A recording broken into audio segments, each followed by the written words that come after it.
Good evening. I was kind of excited because there were beautiful flowers in the sanctuary, and I was kind of moved because I thought Father Steve was like, oh, since this is Father Jay's first time preaching, we'll flare up the sanctuary.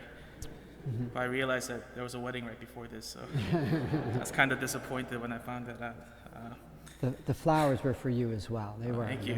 Thank you. But growing up, I had this really negative attitude about me where if it didn't really involve myself, or I wasn't involved in a certain situation, or it wasn't about myself, I just wouldn't care. So my friend got into a trouble or he got hurt, don't care. My cousin is having a hard time at school, don't care. I see a poor man asking for food, don't care.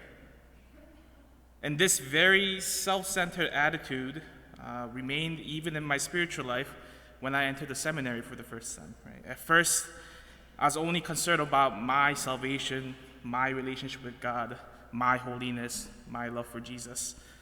And I had to work on myself in order to love God perfectly, that I had no time to love others. I was too busy on working on my weaknesses, my sinfulness, on my virtues, that I just don't have time to help others. I gotta get to heaven first, right? And I would say to myself and to God that I love others because that was the right thing to say. But when I really had to show my love, I always reverted back to my don't care attitude. However, over time, in prayer and going to spiritual direction, I realized that there's a limit to loving God without loving others as well. I realized that I cannot love God perfectly, that my love for Him cannot reach its fullness unless I actually start loving others as well, unless I change my don't care attitude. And what was always a harsh no to God when He asked me, Jay, would you love others as well, slowly became a yes in my heart. And the Lord, back then I believe, was changing, and He still continues to change my self-centered attitude that only focused on myself into His own attitude.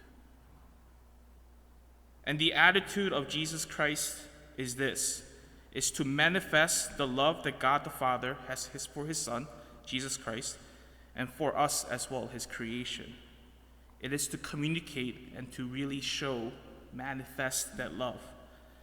Just as the Son actually became man and entered into our world, just as He was actually crucified on the cross, and just as He was actually resurrected from the dead out of love for the Father and love for us, we too must actually manifest and communicate our love for God and others as well.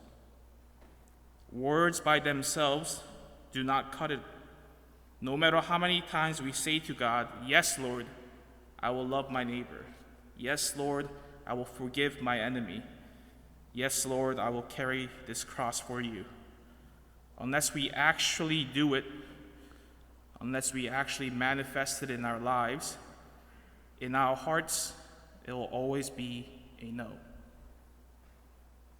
However, if we persevere in this arduous yet very noble task, if we truly desire to be like Christ in every aspect of our life, then He will give us the grace to change, to renew ourselves, to convert our hearts into His own heart. And brothers and sisters, the Christian life, the life as being a disciple of Jesus Christ, is a life of constant conversion. It is a life that challenges us to let go of our different attitudes that make us impatient, attitudes that make us not care about others, attitudes that make us say no to the will of God. And to embrace the attitude of Christ, it is a life that slowly changes our no's to yeses, a life of slowly being united to Jesus Christ, so that eventually we too can truly say yes to the Father like Christ did. St. Paul in the second reading urges us today, having you the same attitude that is also in Christ Jesus.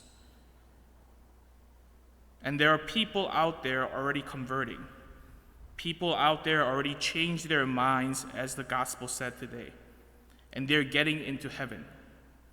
Not because they're rich or smart or powerful, but because they're willing to empty themselves, because they're willing to let go of their own attitudes and be like Christ. So my brothers and sisters, are we willing to let go of our own attitudes? Are we willing to change our minds today?